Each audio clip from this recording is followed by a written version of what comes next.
Imagine walking into school and feeling the weight of the world on your shoulders. You're trying to keep your head up, but you know someone's going to make a hurtful comment or try to push you around. It's like you're constantly looking over your shoulder, wondering if today will be the day it stops. Bullying at school can feel like it's everywhere, and you might feel small, isolated, or even like no one understands what you're going through. But here's the thing, you don't have to let bullying define you. You can stand up for yourself without losing who you are. The first thing to understand is that bullying says more about the bully than it does about you. They're targeting you not because there's something wrong with you, but because of their own insecurities. Their words and actions are a reflection of their struggles, not yours. This is an important thing to remember, because it helps take away some of the power they hold over you. When you know that their behavior isn't your fault, it becomes easier to respond without internalizing their words. Now, let's talk about how you can stand up without becoming someone you're not. Standing up doesn't mean you have to fight fire with fire. It doesn't mean that you need to be cruel, mean, or even retaliate. Standing up means respecting yourself enough to set boundaries and communicate clearly that their behavior isn't acceptable. It means refusing to let their words or actions make you feel less than. You can stand tall and be firm without becoming what they're trying to make you. One of the first steps in standing up for yourself is learning how to project confidence. Even if you don't feel confident, you can still carry yourself in a way that signals to others that you know your worth. It might be as simple as standing tall, making eye contact, and speaking clearly. These nonverbal signals can help deter bullies because they send a message that you're not easy to push around. And even if you're shaking on the inside, practicing this can slowly build your confidence over time.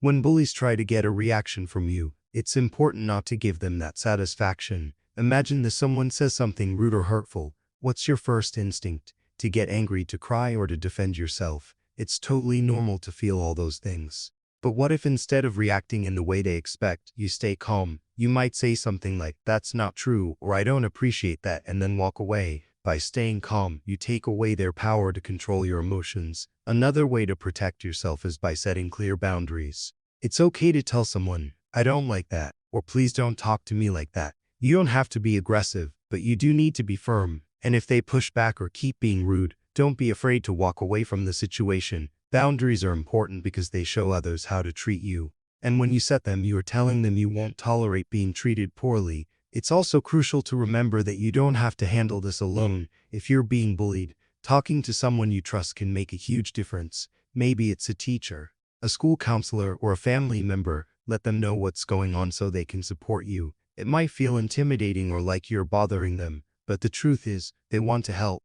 And the more they know, the more they can do to protect you. Don't forget the power of documenting everything that's happening. If the bullying happens repeatedly, keeping a record of what's being said and done can be incredibly helpful. Write down what happens, where it happens, and when. This gives you a clear picture of the situation, which can be important if you need to report the bullying to an adult or to school authorities. You don't have to carry the burden of this alone, and having evidence can strengthen your case when you reach out for help. Now, I know it's not always easy, but when things get tough, remember to focus on your own well-being. When the world around you feels harsh, it's important to take care of yourself. Make time for the things that make you feel happy and grounded. Whether it's drawing, listening to music, playing sports, or just hanging out with a friend, these things remind you that you're more than the bullying. You have so much to offer the world, and it's important to keep that in mind every day. Also, remember that you're allowed to walk away. Sometimes, the best thing you can do in a situation is simply remove yourself from it.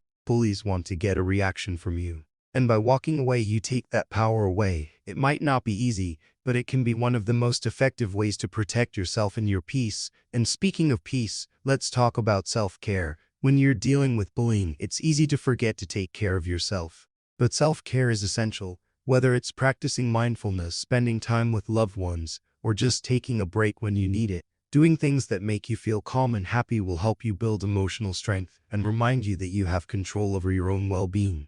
In addition to self-care, there's also the power of kindness. It might seem strange to talk about kindness when someone is being rude or mean to you, but sometimes showing kindness to others can shift the entire dynamic. If someone bullies you, instead of reacting with anger, you could say something like, "I hope your day gets better," or "Is everything okay?" It's not about excusing their behavior, but about not letting their negativity drag you down. Kindness is a strength, and by choosing it, you're protecting your own mental peace. Finally, standing up for yourself is not a one-time thing. It's something you need to practice every day. not just when you're faced with a bully, but in all areas of your life. The more you practice setting boundaries, being confident, and taking care of yourself, the easier it becomes to stay true to who you are. You're worthy of respect, kindness, and peace, and the more you remind yourself of that, the easier it will be to stand up to anyone who tries to bring you down. Remember, you don't have to become someone else to stand up for yourself.